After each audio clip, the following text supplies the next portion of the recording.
Hello बच्चों, good morning. मैं बहादुर सिंह चौधरी। तो बेटा, जैसा कि मैं आपको बताऊं कि चैप्टर आपका 10वां चल रहा है और चैप्टर का नाम है किशोरावस्था। जैसा कि मैंने आपको कल बताया था कि किशोरावस्था होता क्या है कि हमारे शरीर में 11 वर्ष से लेकर 18 वर्ष के बीच होने वाले परिवर्तनों को क्या कहते हैं? किशोरावस्था कहते हैं। फिर से सुनो बेटा, हमारे शरीर में 10 वर्ष या 11 वर्ष से लेकर 18 वर्ष या 19 वर्ष के बीच होने वाले परिवर्तनों को क्या कहते हैं? किशोरावस्था कहते हैं। बेटा, ये जो किशोरावस्था है, ये लड़की और लड़का का टाइम अलग अलग होता है। लड़की का जो किशोरावस्था की जो स्थिति है वो लगभग 1-2 साल पूर्व स्टार्ट हो जाती है, जबकि लड़कों में जो किशोरावस्था की स्थिति है वो लगभग 1-2 साल बाद स्टार्ट होती है। ठीक है ना बेटा? यहाँ तक मैंने आपको बताया था कि हमारे शरीर में क्या क्या परिवर्तन आते हैं, क्या क्या वृद्धि होती है, लंबाई वृद्धि कैसे होती है, शरीर कैसे बढ़ता है, दाढ़ी मूंछ कैसे आते हैं, ये सब कुछ मैं कल आपको बता चुका हूँ। आज जो स्टार्ट करने वाला हूँ इसी का टॉपिक है। आज मैं बताने वाला हूँ आपको कि मानव में जन्म काल की अवधि क्या होती है। हमारा जो पॉइंट है बेटा वो है कि जो मानव होता है, मानव में जन्म काल की अवधि वो किस प्रकार होती है। जन्म काल का मीन्स क्या है कि किस उम्र में क्या होता है और किस उम्र में शुक्राणु बनते हैं कि नहीं बनते हैं, कब से स्टार्ट होते हैं और कब तक बने रहते हैं। लड़कियों में भी ये जो जन्म काल है कब से कब तक रहता है और कब से कब तक नहीं रहता है। इसी टॉपिक को मैं आज आगे आपको पढ़ाने वाला हूँ, बताने वाला हूँ। जैसा कि हम लोग जानते हैं कि जो हमारी किशोरावस्था है वो 11 या 12 वर्ष से स्टार्ट होती है। लड़कियों में जो अंडाणु होते हैं वो जन्म से ही आते हैं, लेकिन वो कैसे रहते हैं? अपरिपक्व रहते हैं। लेकिन जैसे ही उनकी उम्र 10 या 11 वर्ष हो जाती है तो उस स्थिति से लेकर और 18-19 वर्ष की स्थिति में उनके जो अंडाणु होते हैं वो परिपक्व हो जाते हैं।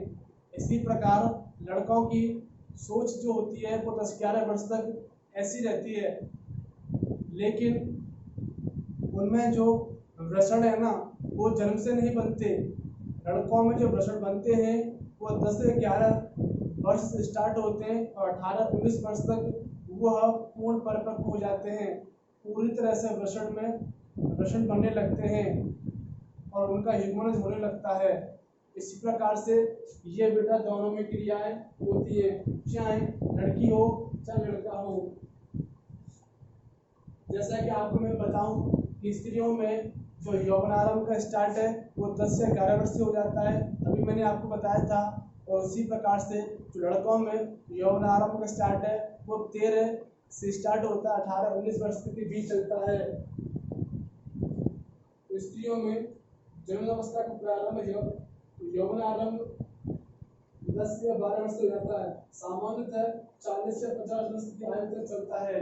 तो मैं आपको बता दूं कि जो सामान्यतः चलता है वो 40 से 50 तक चलता है।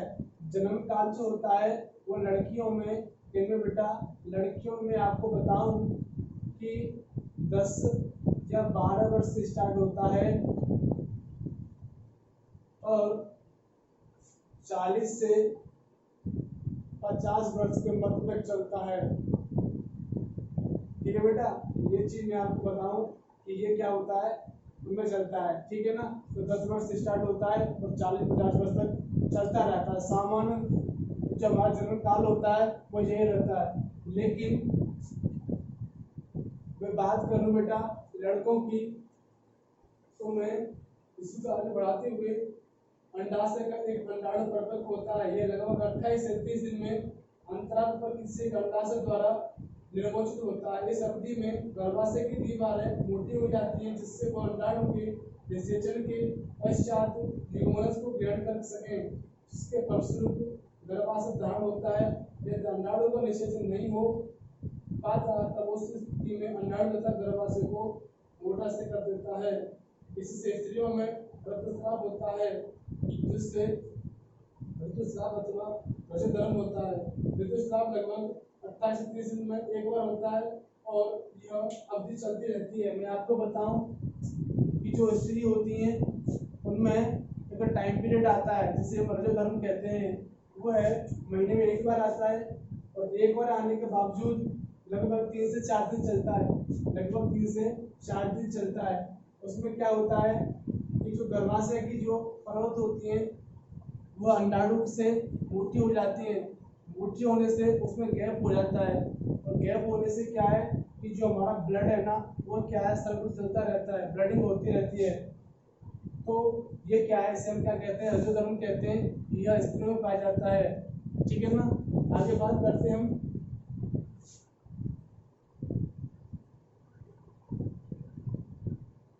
अगला पॉइंट है बेटा, ये सब चीज मैंने आपको बता दी।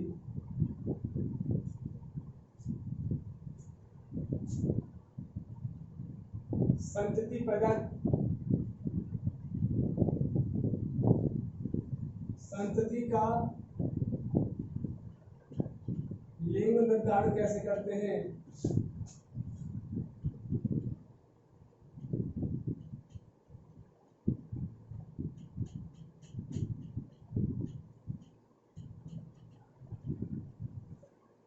जैसा कि मैंने आपको स्टार्टिंग में बताया कि संतति का लिंग निर्धारण करने से पहले हमें नर और मादा दोनों के गुणसूत्र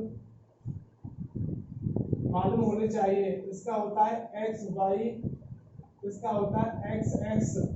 क्या होता है, एक्स एक्स। तो जैसा कि मैं आपको बताऊं कि ये क्या होते हैं, युग्मक होते हैं जो हम इन्हें गुणसूत्र कहते हैं। और गुणसूत्र 23 जोड़े पाए जाते हैं। कितना, 23 जोड़े, अर्थात 40 गुणसूत्र होते हैं। एक जोड़ा होता है 23 का। तो मैं इसको देखूंगा तो ये कुछ इस प्रकार होता है 22 प्लस एक्स, इसलिए 23 कहते हैं। ये भी होता है 22 प्लस एक्स एक्स, इसलिए 23 हो गया। 23 का जोड़ा होता है और 40 गुणसूत्र होते हैं। मैं फिर से इनको एक बार अलग अलग करके बताता हूँ कि किस प्रकार संतति का लिंग निर्धारण होता है। मैं इन दोनों को अलग करूंगा तो ये x हो जाएगा, ये y, और इन दोनों को अलग करूंगा तो ये x हो जाएगा, ये भी x। जब x नर से गया, मादा से भी x आया तो क्या होगा, x x बनेगा। अगर फिर नर से x गया और मादा से भी x आया तो क्या बनेगा, x x बनेगा। अर्थात यहाँ हो गया, अगर यहाँ से y गया और यहाँ से x आया तो x y बनेगा। यहाँ से y गया, यहाँ से x आया तो फिर क्या बनेगा, x y करेगा। ठीक है ना, x y बनेगा। मैं आपको बताऊं कि जो x गुणसूत्र होता है वो प्रभावी होता है और जो y गुणसूत्र होता है वो अप्रभावी होता है। इसीलिए अगर हम देखें तो आपको नजर आ रहा होगा कि जहाँ जहाँ x x बनेगी वहाँ क्या होगा, लड़की होगी। क्या होगी, लड़की होगी। तो जहाँ जहाँ एक्स वाई होगा तो वहाँ क्या होगा, लड़का होगा। ठीक है ना। अब मैं आपको बताऊं कि 50% लड़की और 50% क्या होती है बेटा, लड़का होते हैं। तो यहाँ से आपको मालूम हो रहा होगा कि संतति का जो लिंग निर्धारण है वो कुछ इस प्रकार होता है। और ध्यान रखना, संतति के लिंग निर्धारण करने में जो अहम भूमिका होती है वो नर की होती है। अगर नर से जो गुणसूत्र जा रहे हैं वो सही मात्रा में जा रहे हैं तो संतति की उत्पत्ति सही होगी। इसमें मादा का कोई रोल नहीं है, मादा सिर्फ सपोर्ट करती है और सपोर्ट करने से सिर्फ वो एक्स ही देगी। क्या देगी, एक्स। डिपेंड करता है नर के गुणसूत्रों पर। अगर नर के गुणसूत्र पर एक्स जा रहा है तो लड़की होगी, अगर वाई जा रहा है तो क्या होगा, लड़का होगा। ये क्या अपना संतति का निर्धारण है बेटा। ठीक है ना।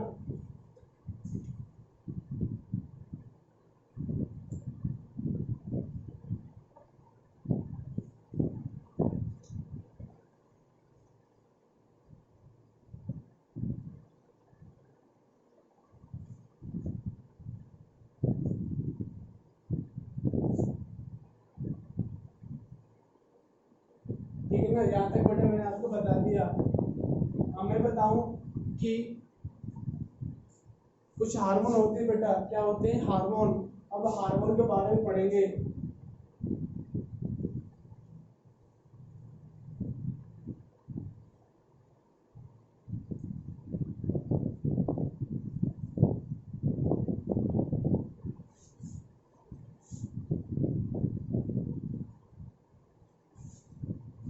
बात करते हैं हार्मोन की।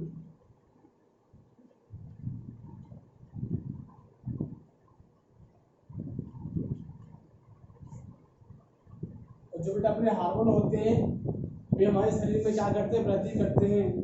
शरीर में वृद्धि करते हैं, शरीर को दृढ़ बनाते हैं और मजबूत करते हैं। तो सबसे पहले हम बात करते हैं बेटा, एक हार्मोन होता है कौन सा, थायरॉक्सिन।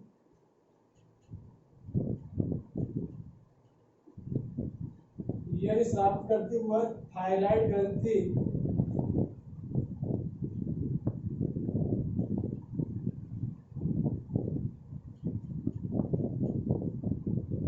हमारे शरीर में बेटा कुछ अंतःस्रावी ग्रंथि पाई जाती है। वो लगभग 5-6 ग्रंथि होती है। जो ग्रंथि होती है वो यहाँ से स्टार्ट होती है और यहाँ तक रहती है बेटा। तो सबसे यहाँ जो गर्दन में पाई जाती है वो 2 ग्रंथि पाई जाती है। कौन कौन सी, थायराइड और पैराथायराइड।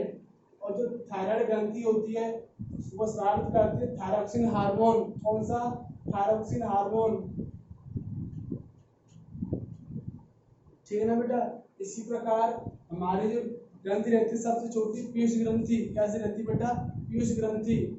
और पीयूष ग्रंथि से जो हार्मोन स्रावित होता है उस हार्मोन से बेटा हमारे लम्बा में वृद्धि होती है। कभी कभी आपने देखा होगा कि कुछ लड़के लड़कियां बौने रह जाते हैं। उसका क्या रीजन है कि पीयूष ग्रंथि में कमी आ गई। अगर पीयूष ग्रंथि में वृद्धि हो जाती है तो उनकी सोच बहुत बड़ी और वो लड़कियां बहुत बड़ी हो जाती हैं। तो वो पीयूष ग्रंथि के कारण होता है। थायरॉक्सिन है, ये कौन करता है बेटा, थायराइड ग्रंथि। एक होती है एड्रेनल हार्मोन।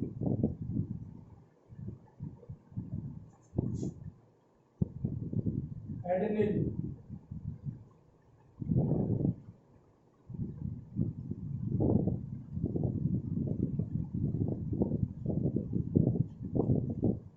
एड्रेनल हार्मोन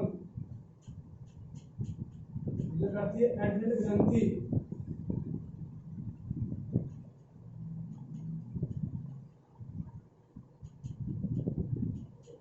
इसे बेटा आपातकालीन ग्रंथि कहते हैं। क्या कहते हैं, आपातकालीन ग्रंथि।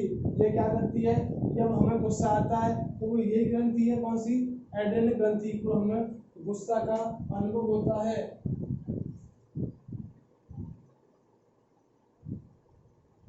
एक होता है बेटा इंसुलिन हार्मोन। कौन सा, इंसुलिन, जो हमारे अग्नाशय से स्रावित होता है। और जो इंसुलिन हार्मोन होता है, आपने नाम सुना होगा बेटा, शुगर, क्या सुना होगा, डायबिटीज। तो इंसुलिन हार्मोन से बेटा क्या है, डायबिटीज होती है। क्या होती है, डायबिटीज।